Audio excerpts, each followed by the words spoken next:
How much does regulatory noncompliance actually cost a major financial institution like Regions? It's a question that gets to the heart of banking operations.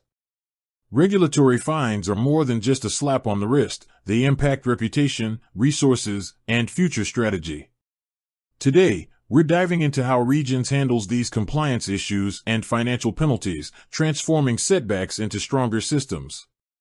Regions, like any large bank, operates in a highly regulated environment. This means they are constantly subject to oversight from bodies like the Federal Reserve, the Consumer Financial Protection Bureau, CFPB, and the Department of Justice. When a compliance issue is found, whether it's related to overdraft fees, flood insurance compliance, or mortgage underwriting, the consequences can be substantial. Historically, Regions has faced significant fines. For example, the CFPB ordered them to pay a substantial amount, a combination of a civil penalty and consumer redress, to resolve allegations of illegal surprise overdraft fees. Similarly, they have faced actions regarding flood insurance compliance and False Claims Act liability related to FHA-insured mortgage lending.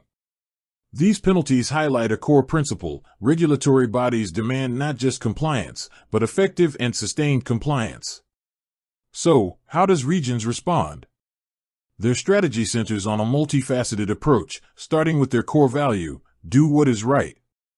First is remediation and accountability. When an issue surfaces, the immediate response is to correct the problem, which often involves refunding customers or making other redress payments, as seen in the overdraft fee cases.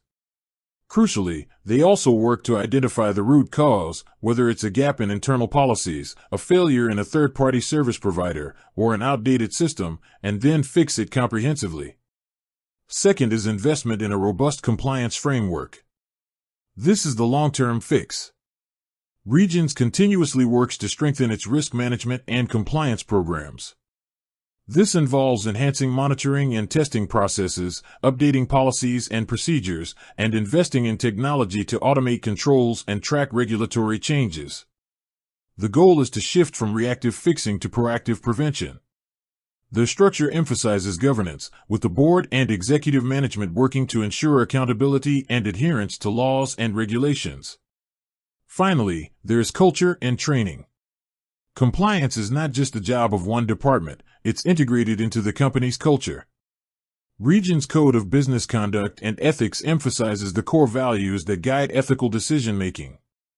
Regular, mandatory training ensures all associates understand their role in maintaining compliance and are equipped to follow evolving regulatory requirements, managing everything from Bank Secrecy Act requirements to consumer protection laws.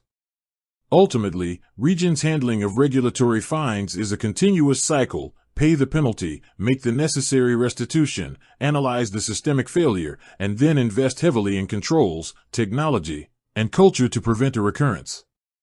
This commitment to compliance is foundational. It protects their customers, safeguards their reputation, and is essential for long-term operational resilience.